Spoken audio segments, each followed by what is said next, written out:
ہاں میں نہیں کہتا، پیغمبر علیہ السلام فرماتے ہیں کہ لل فقر اخشا علیکم، فقر فاقے والے امتحان کا مجھے کوئی خطرہ۔ دیکھو تمام صحابہ مہاجرین انصار ابتدائی دور میں فقر فاقے کے امتحان سے گزرے کہ نہیں؟ اور خود امام الانبیاء حضرت محمد عربی صلی اللہ علیہ وسلم فقر فاقے کے امتحان سے گزرے اور فرمایا الفقر فخری، فقر میرے لیے کیا ہے؟ فخر ہے۔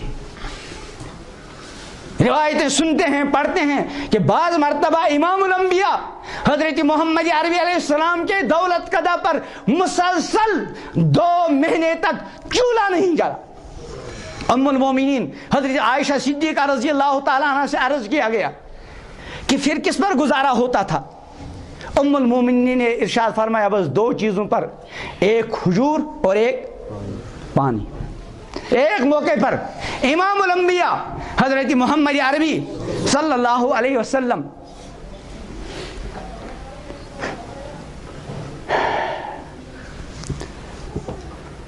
تشریف فرما تھے مسجد نبوی میں، اتنے میں حضرت صدیق اکبر آئے دوپہری کا وقت، جو عموماً مسجد میں آنے کا نہیں ہوتا تھا۔ پیغمبر علیہ السلام نے پوچھا ابو بکر کس چیز نے اس وقت گھر سے نکالا؟ انہوں نے اشارتاً یا سرات اللہ کے رسول بھوک نے بہت ستایا، اسی بھوک کی وجہ سے گھر سے نکلنا پڑا۔ تھوڑی دیر گزری تھی، حضرت عمر تشریف لائے۔ امام الانبیاء حضرت محمد عربی علیہ السلام نے فرمایا عمر کس چیز نے اس وقت لایا؟ عرض کیا اللہ کے رسول بھوک نے۔ امام الانبیاء حضرت محمد عربی علیہ السلام نے ارشاد فرمایا کہ میرا بھی یہی معاملہ ہے۔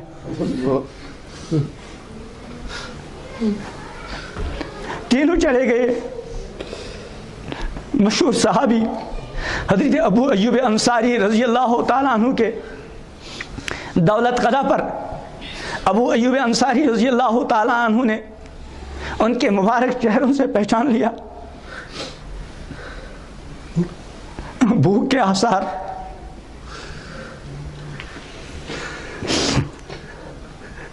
گھر کے اندر ایک بکری کا بچہ تھا، اس کو ذبح کیا اور اہلیہ کو پکانے کا حکم دیا اور خود باغ میں تشریف لے گئے اور کھجوروں کی ایک ٹہنی توڑ کر لائے اور پیغمبر علیہ السلام کی بارگاہ میں پیش کیا کہ اللہ کے رسول جب تک کھانا تیار ہو اس وقت تک یہ کھجوریں آپ تناول کریں۔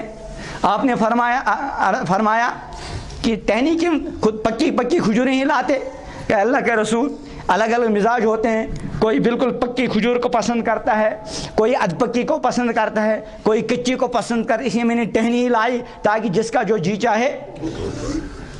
اتنے میں بکری کا گوشت تیار ہو گیا۔ ابو ایوب انصاری کی اہلیہ نے روٹیاں تیار کی۔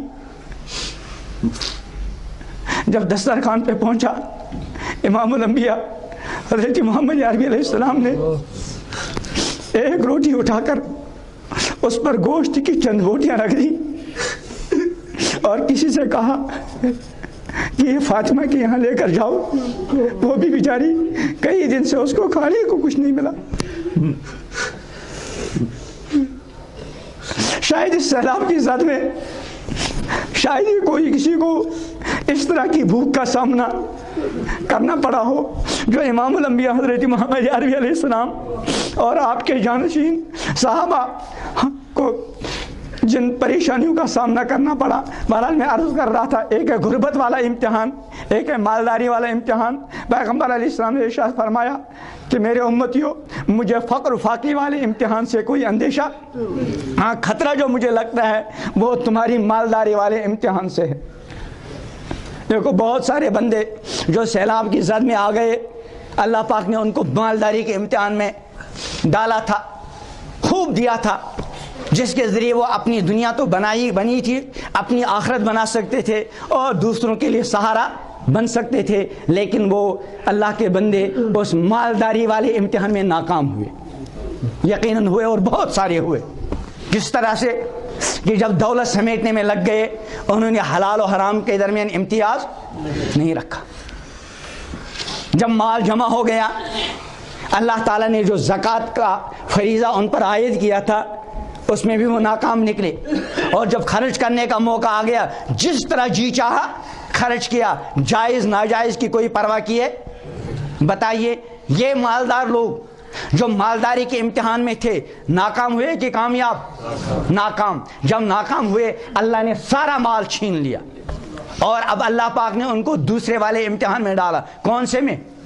غربت والے امتحان میں, کہ چلو اس امتحان میں تم کامیاب نہیں نکل سکے, چلو اب غربت والا امتحان ڈالتے ہیں, اگر اسی میں کامیاب نکل گئے تو ہم تمہارا کام بنا دیں گے. بتائیے رحمت ہے کہ شفقت ہے کہ عذاب ہے؟ اس اعتبار سے یہ شفقت ہے اگر بندہ سمجھے کہ جس امتحان کے بارے میں ہم کو معلوم علم میں ہو گیا کہ تم اس میں نہیں اتر سکتے, تم کو اس سے آسان امتحان میں. آپ کہیں گے بہت سارے ایسے لوگ جن کو اللہ پاک نے مالداری کے امتحان میں ڈالا تھا اور وہ مالداری کے امتحان میں کامیاب ہوئے لیکن ان کا بھی مال گیا. تو یاد رکھیں ان کو اللہ پاک نے مالداری میں امتحان میں ڈالا تھا, وہ اللہ کے شکر گزار بندے نکلے اور مالداری کے امتحان میں انہوں نے کامیابی کی ڈگری حاصل کر لی. اب اللہ نے وہ مال چھین کر ان کو دوسرے امتحان میں ڈالا, وہاں تو انہیں ڈگری حاصل کر لی, وہاں وہ کامیاب نکل گیا. اب اللہ پاک نے ان کو غربت والے امتحان میں ڈالا تاکہ اس کے اندر بھی وہ آگے. تو بہرحال مالداری والا امتحان ہو یا غربت والا امتحان یہ وقتی چیزیں ہیں. یہ تو خود قرآن نے ارشاد فرمایا انما اموالکم و اولادکم فتنہ, امتحان ہے, آزمائش, مالداری اور غربت.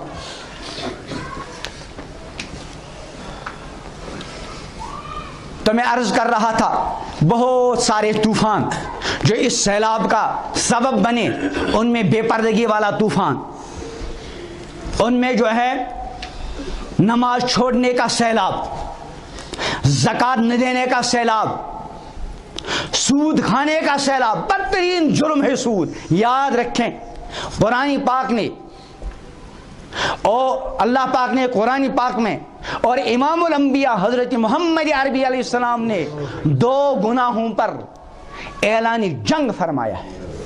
جب اللہ اعلان جنگ کسی کام پر کریں اور پھر ایمان والا بندہ ایمان والا ہو کر اس جرم کے اندر مبتلا ہو تو گویا کہ وہ اللہ کی طرف سے جو اعلان جنگ کیا گیا اس کے لیے اپنے آپ کو اللہ اکبر, اللہ کی طرف سے اعلان جنگ اور ایمان والا بندہ اس میں کود جائے, 2 جرم ہیں. ان میں قرآن نے جس جرم پر اعلان جنگ کیا وہ ہے سودی لین دین. فَإِن لَمْ تَفْعَلُوا, اگر تم ایسا نہیں کرو گے, یعنی جو کچھ اب تک سودی قرضہ تم نے سود پر قرضہ دیا ہے, جو کچھ تم نے دیا وہ واپس لے لو لیکن زائد سودی رقم مت لو. لیکن فَإِن لَمْ تَفْعَلُوا, اگر ایسا نہیں کیا, اگر باز نہیں آئے, فَأْذَنُوا بِحَرْبٍ مِّنَ اللَّهِ وَرَسُولِهِ, تو اللہ اور اس کے رسول کی طرف سے اعلان جنگ.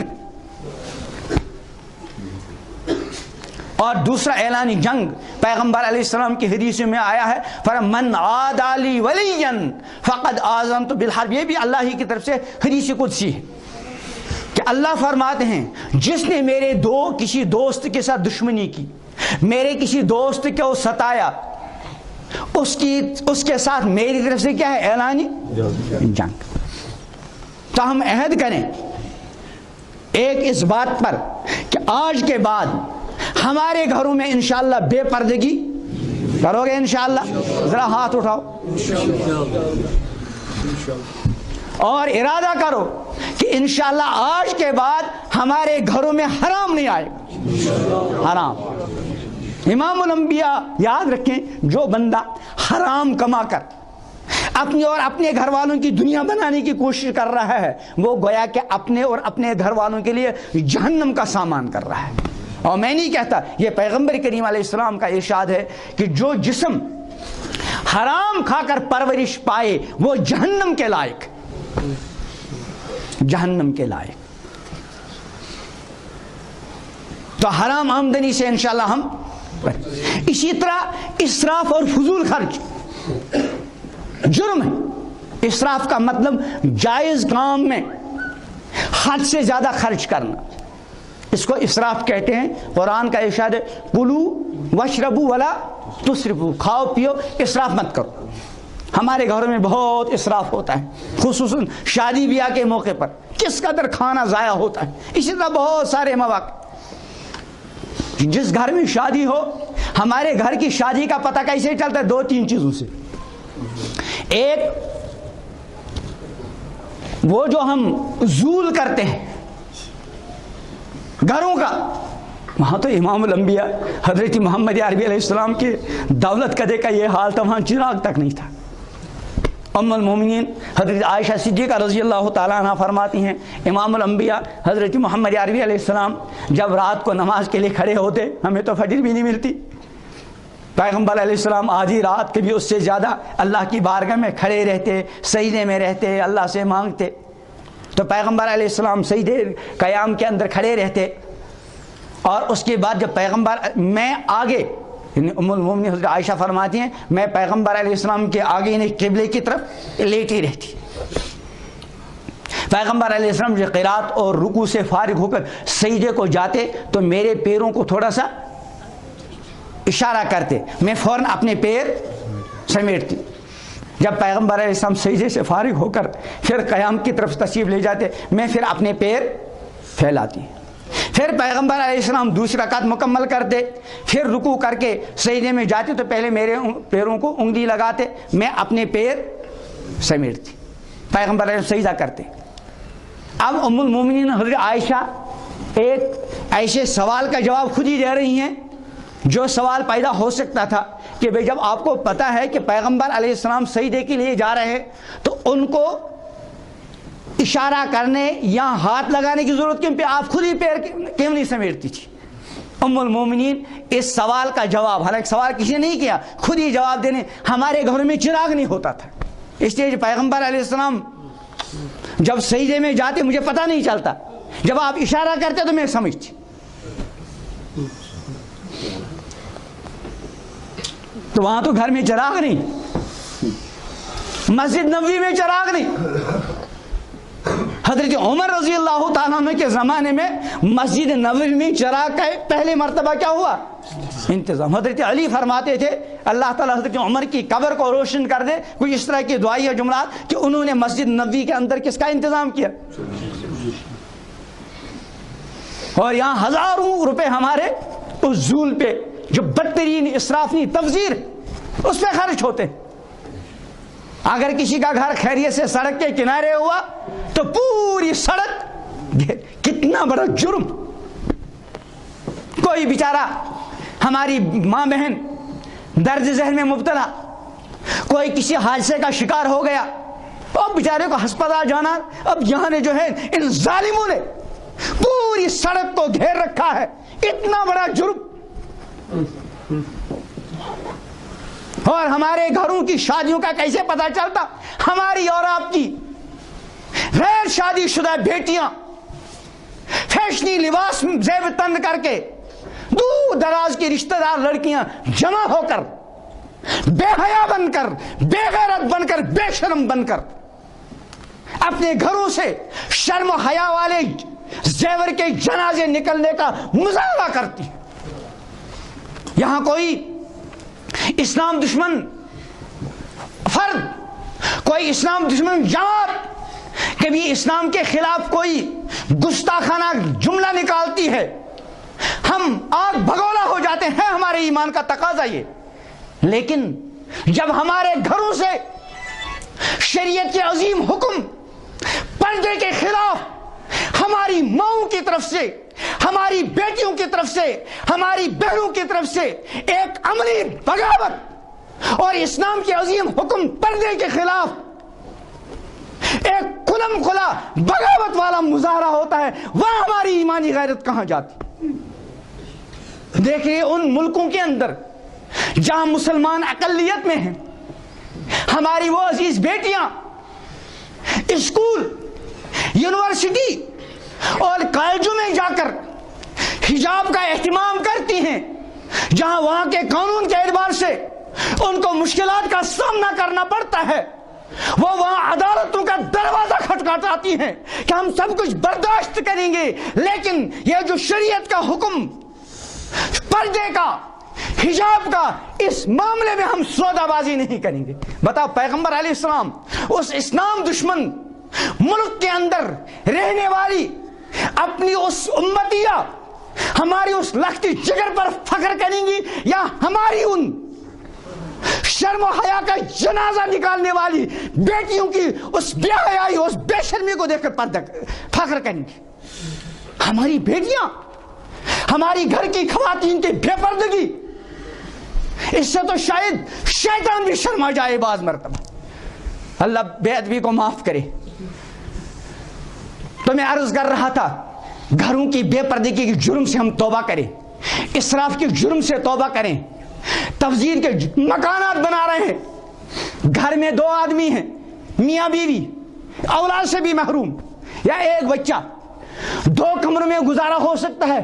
جب تک 3 منزلہ 15-20 کمر پر مشتمل بنگلہ نہ بنائے، اس وقت تک چین نہیں آتا۔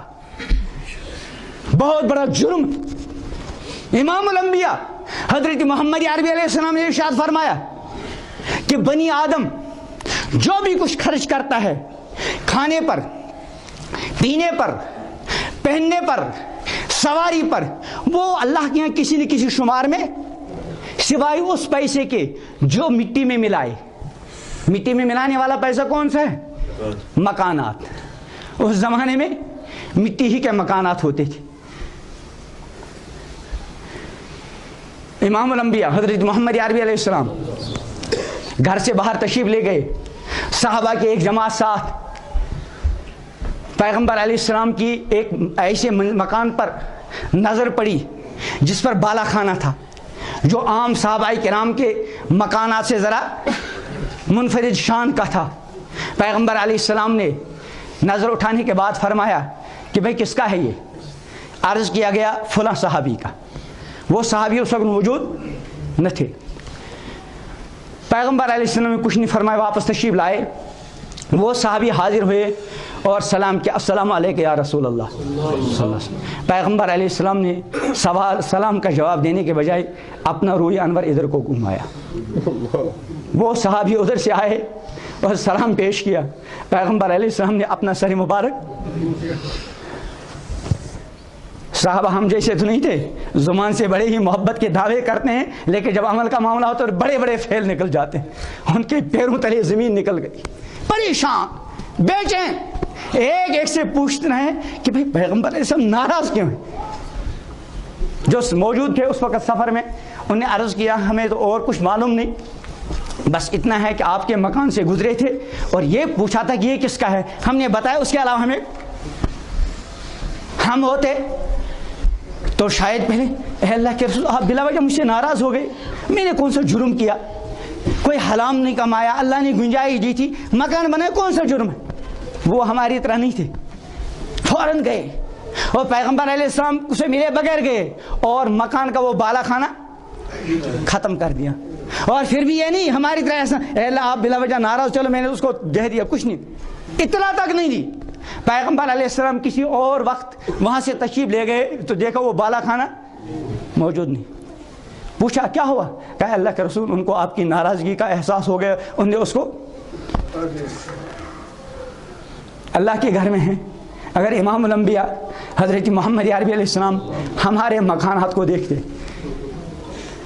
سفیان ثوری حضرت امام ابو حنیفہ رحمہ اللہ کے زمانے کے ایک عظیم محدث ہیں، وہ فرماتے ہیں کہ اگر صحابہ ہم کو دیکھتے، ہماری دنیا داری کو دیکھ کے، تو شاید ہم کو مسلمان، بیچ میں 100 سال بھی 100 سال بھی نہیں گزرا۔ اب اگر آج کل ہوتے تو پیغمبر علیہ السلام کو ہمارے مکانات کو دیکھ کر نہ معلوم کس قدر ایذا ہوتی۔ تو اسراف فضول خرچی کا جو گناہ، اس سے ہم توبہ کریں۔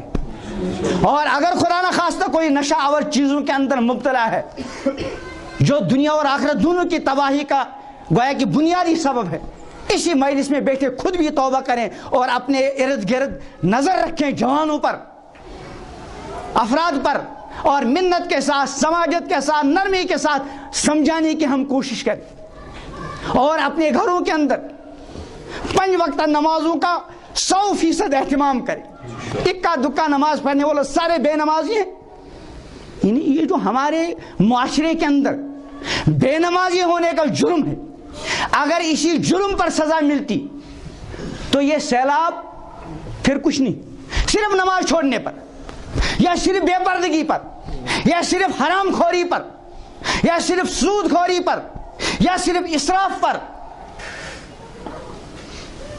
کتنی ہماری بیٹیاں 30 35 40 سال کی عمر کو پہنچ گئی لیکن ابھی تک ان کی شادیاں نہیں ہوئی۔ وجہ کیا ہے کہ جن کو اللہ نے وسعت دی تھی انہوں نے اپنی بیٹیوں کا نکاح اس طرح کیا کہ جتنی بھی حرام دولت جمع کی تھی اس حرام دولت کا اکثر حصہ اپنی بیٹی کی شادی کے موقع پر، اب اس کے پڑوس میں بیچاری غریب بچی، وہ ترس بھی، ابھی چند دن پہلے کا واقعہ ہے، ایک بیٹی شہر کی ہے، 35 سے 40 سال تک کی اسی عمر ہے۔ ہمارے گھر والوں نے مجھ سے کہا، ایک تھے ان کی بیوی کا انتقال ہو گیا تھا، ان کے 2 بچے تھے، بیچاری غریب باپ کی بیٹی، باپ بھی نہیں، ایک بھائی ہے،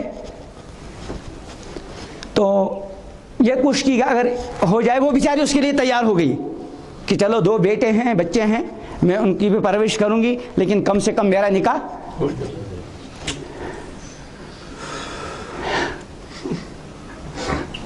وہ سرکاری ملازم تھا اور اچھی تنخواہ لیتا تھا، لیکن جب اس بیٹی نے اس کو دیکھا اس کے چہرے پر داڑھی نہیں تھی۔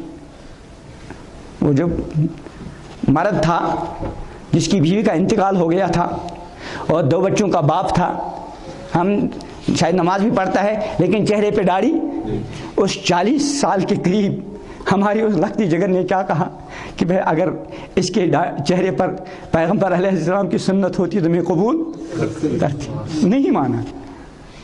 40 سال کی عمر، نکاح نہیں ہوا، پاک دامن، امید ہے انشاءاللہ، لیکن اس نکاح کو اس کی عمر کی وجہ سے نہیں ٹھکرایا، اس وجہ سے نہیں ٹھکرایا کہ اس کے 2 بچے ہیں، اس وجہ سے نہیں ٹھکرایا کہ اس کی آمدنی زیادہ نہیں، ٹھکرایا تو کس کی وجہ سے کہ اس کے چہرے پر پیغمبر علیہ السلام کی سنت سجی ہوئی، کس قدر مبارک بیٹی ہے۔ تو میں عرض کر رہی جو غریب بچیاں نکاح کے لیے ترس رہی ہیں، اس کی بنیادی وجہ کیا ہے کہ ہم نے نکاح اور شادی کے مسئلے کو بہت مہنگا بنا کر کرنا شروع کر دیا۔ بہرحال مختلف جرائم ہیں ہمارے اندر، انفرادی جرائم بھی ہیں، اجتماعی جرائم بھی ہیں، ہر کوئی اپنے جرموں کو یاد کر کے ندامت کے ساتھ، شرمندگی کے ساتھ اللہ کی بارگاہ میں ہم توبہ کریں۔ یہ مجلس توبہ ہی ہے، ہم مل جل کر انشاءاللہ اللہ کی بارگاہ میں توبہ بھی کریں گے اور اللہ تعالیٰ سے اپنے گناہوں کی معافی بھی مانگیں، اور جو کچھ حضرت مولانا سید ارشد حسین صاحب نے ارشاد فرمایا اور جو کچھ میری اس گندی زبان سے باتیں ادا ہوئیں، ہم ارادہ کریں گے کہ انشاءاللہ سب ان باتوں کو اپنے دل میں جگہ دے کر خود بھی انشاءاللہ عمل کریں گے، اور جہاں جہاں تک ہمارا بس چلے گا ہم انشاءاللہ ان کو عملانے اور پھیلانے کی کوشش کریں گے۔ اللہ مجھے بھی نصیب فرمائے، آپ حضرات کو بھی نصیب فرمائے۔ انشاءاللہ توبہ کے الفاظ بھی کہیں گے، اس کے بعد دعا بھی کریں گے۔ اللهم لك الحمد ولك الشكر ولك الثناء الحسن، اللهم صل على سيدنا محمد وعلى آل سيدنا محمد واصحاب سيدنا محمد وبارك وسلم۔ میں پڑھاؤں گا، آپ پڑھ لیں۔ نشہد ان لا الہ الا اللہ ونشہد ان محمدا عبدہ ورسولہ، ہم گواہی دیتے ہیں کہ نہیں ہے کوئی معبود مگر اللہ، ہم گواہی دیتے ہیں کہ نہیں ہے کوئی معبود مگر اللہ، ہم گواہی دیتے ہیں کہ نہیں ہے کوئی معبود مگر اللہ، اور ہم گواہی دیتے ہیں کہ حضرت محمد صلی اللہ علیہ وسلم اللہ کے بندے اور اس کے رسول ہیں۔ ہم ایمان لائے اللہ پر، ہم ایمان لائے اللہ پر، ہم ایمان لائے اللہ پر، اس کے فرشتوں پر، اس کی کتابوں پر، اس کے رسولوں پر، قیامت پر، تقدیر پر، مرنے کے بعد دوبارہ زندہ ہونے پر، رضینا باللہ ربا وبالاسلام دینا وبمحمد صلی اللہ علیہ وسلم نبیم و رسولا، رضینا باللہ ربا وبالاسلام دینا وبمحمد صلی اللہ علیہ وسلم نبیم و رسولا، رضینا باللہ ربا وبالاسلام دینا وبمحمد صلی اللہ علیہ وسلم نبیم و رسولا، علی ذالک نحیا وعلیہ نموت وعلیہ نبعث انشاءاللہ۔ ہم توبہ کرتے ہیں، ہم توبہ کرتے ہیں ہر طرح کے چھوٹے بڑے ظاہری باطنی گناہوں سے، توبہ کرتے ہیں ہر طرح کے چھوٹے بڑے ظاہری باطنی گناہوں سے، توبہ کرتے ہیں ہر طرح کے چھوٹے بڑے ظاہری باطنی گناہوں سے، خصوصاً توبہ کرتے ہیں آنکھ کے گناہوں سے، زبان کے گناہ سے، کان کے گناہ سے، ہاتھ پیر کے گناہ سے، شرمگاہ کے گناہ سے، توبہ کرتے ہیں گندے اور ناپاک تعلقات کے گناہوں سے، توبہ کرتے ہیں گندے اور ناپاک تعلقات کے گناہ سے، توبہ کرتے ہیں حرام کمانے کے گناہ سے، توبہ کرتے ہیں حرام کھانے اور حرام پینے کے گناہ سے، توبہ کرتے ہیں گھروں کی بے پردگی کے بدترین جرم سے، توبہ کرتے ہیں کسی کا حق کھانے سے، توبہ کرتے ہیں اسراف اور فضول خرچی سے، توبہ کرتے ہیں سودی لین دین سے، سودی قرضوں سے، اور عہد کرتے ہیں کہ انشاءاللہ زندگی بھر نمازوں کی پابندی کریں گے، رمضان کے روزے رکھیں گے، مالوں کی زکوٰۃ دیں گے، گنجائش ہونے پر حج کریں گے، قرآن کی تلاوت کرتے رہیں گے، اللہ کا ذکر کرتے رہیں گے، پیغمبر کریم صلی اللہ علیہ وسلم پر درود و سلام بھیجتے رہیں گے۔ یہ عہد ہم اپنی طرف سے بھی کرتے ہیں اور اپنے گھر والوں کی طرف سے بھی کرتے ہیں، اور عہد کرتے ہیں کہ اپنے گھر والوں کو نمازی بنانے، باپردہ بنانے، باحیا بنانے اور دیندار بنانے کے سلسلے میں ہم پر جو ذمہ داریاں عائد ہوتی ہیں، انشاءاللہ انشاءاللہ انشاءاللہ اللہ کی مدد سے ان ذمہ داریوں کو نبھانے کی بھرپور کوشش کریں گے۔ اللہ ہماری توبہ کو قبول فرما۔ یا اللہ یہ تیرے بندے تیری بندیاں اپنے گھروں کو چھوڑ کر اس وقت میرے اللہ تیرے گھر میں جمع ہیں، تیرے گھر میں جمع ہیں، نادم اور شرمندہ ہیں۔ اے اللہ بہت سارے ایسے کام جو ہم کو نہیں کرنے تھے ربا، ہم نفس شیطان کے بہکاوے میں آ گئے اور ہم سے وہ بہت سارے جرم ہو گئے میرے اللہ۔ اب ہمارے لیے معافی کے سوا کوئی چارہ نہیں، آپ معاف کر دیں، آپ معاف کر دیں، آپ معاف کر دیں، ہمیں معاف کر دیں، ہم سب کے گھر والوں کو معاف کر دیں، ہمارے بیوی بچوں کو معاف کر دیں، ہم سب کے اہل و عیال کو معاف کر دیں میرے اللہ۔ سیلاب کی زد میں آ کر تیرے جو بندے تیری جو بندیاں اس دنیا سے گئے ہیں میرے اللہ، ان سب کی مغفرت فرما، ان سب کی مغفرت فرما، ان سب کی مغفرت فرما۔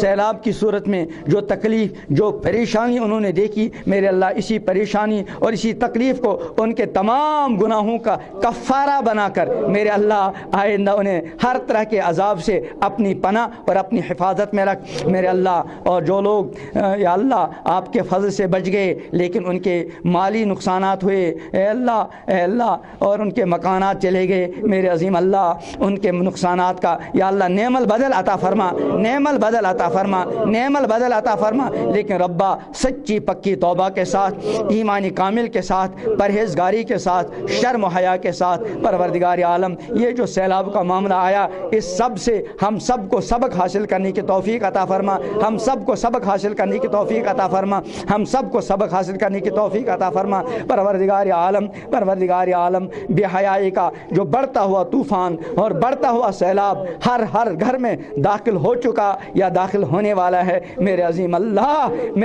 اللہ اس بے حیائی اور بے شرمی کے بڑھتے ہوئے طوفان کو میرے اللہ روک دے میرے اللہ. اور جن گھروں میں بے حیائی اور بے شرمی کا سیلاب داخل ہو چکا ہے میرے اللہ ان گھروں سے اس بے حیائی اور بے شرمی والے سیلاب کو یا اللہ ہمیشہ کے لیے دور کر دے, ہمیشہ کے لیے دور کر دے, ہمیشہ کے لیے دور کر دے. اور بطور ذریعہ اور بطور سبب ہم سب کو استعمال فرما, ہم سب کو استعمال فرما, ہم سب کو استعمال فرما میرے اللہ. یہ جو نوجوان اس طرح کی مجالس منعقد کرنے میں میرے اللہ لگے ہوئے ہیں میرے اللہ ان کی عمر میں برکت عطا فرما, ان کی صلاحیت میں برکت عطا فرما, ان کے کاموں میں برکت عطا فرما, ان کے مال جان میں برکت عطا فرما میرے اللہ.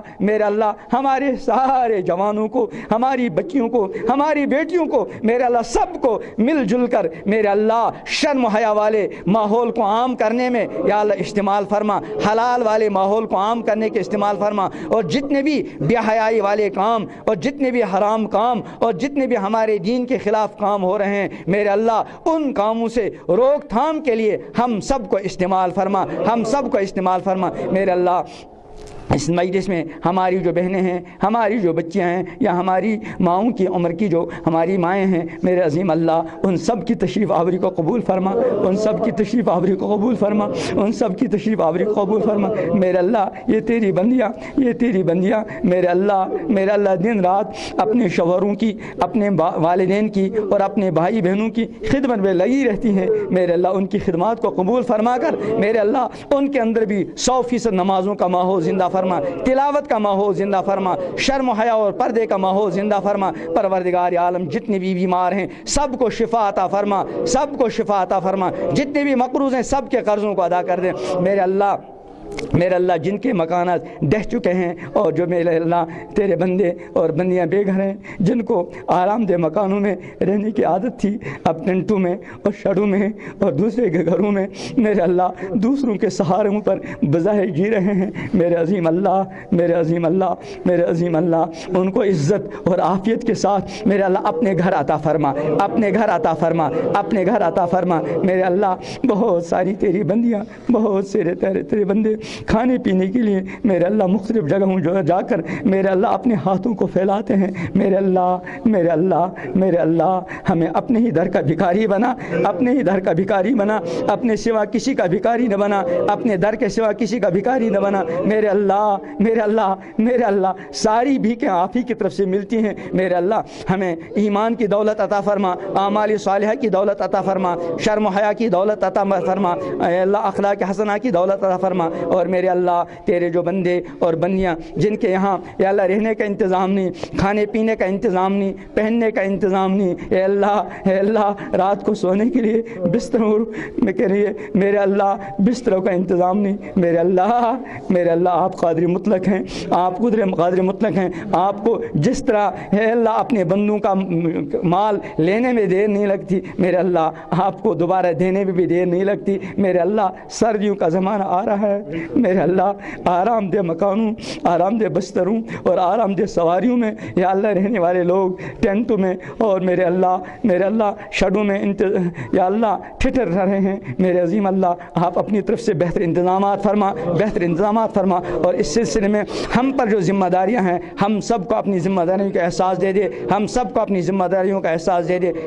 اپنی ذمہ داریوں کا احساس دے دے. پروردگار عالم حاضرین مجلس کے دلوں میں جو جائز تمنائیں ہر ایک کے ہر جائز تمنا کو پورا کر دے، ہر ایک کی ہر پریشانی کو دور کر دے میرے اللہ۔ اس بستی کے جن جوانوں نے اور جن بزرگوں نے اور جن لوگوں نے یہ دینی مجلس منعقد کرنے کے لیے یا اللہ دوڑ دھوپ کی اور فکر کی اور کوشش کی، میرے اللہ ان کی کوششوں کو برابر فرما، ان کے مال میں، جان میں، عزت میں، آبرو میں ہر طرح کی برکتیں عطا فرما، ہر طرح کی برکتیں عطا فرما میرے اللہ۔ اسلام دشمن قوتوں نے، اسلام دشمن طاقتوں نے اسلام کے خلاف، مسلمانوں کے خلاف جو منصوبے بنائے ہیں، بنا رہے ہیں، آئندہ بنائیں گے، میرا اللہ سب کو ناکام کر دے، سب کو ناکام کر دے، سب کو ناکام کر دے۔ وَمَكَرُوا وَمَكَرَ اللَّهُ وَمَكَرُوا وَمَكَرَ اللَّهُ وَمَكَرُوا وَمَكَرَ اللَّهُ وَاللَّهُ خَيْرُ الْمَاكِرِينَ وَاللَّهُ خَيْرُ الْمَاكِرِينَ وَاللَّهُ خَيْرُ الْمَاكِرِينَ إِنَّهُمْ يَكِيدُونَ كَيْدًا وَأَكِيدُ كَيْدًا إِنَّهُمْ يَكِيدُونَ كَيْدًا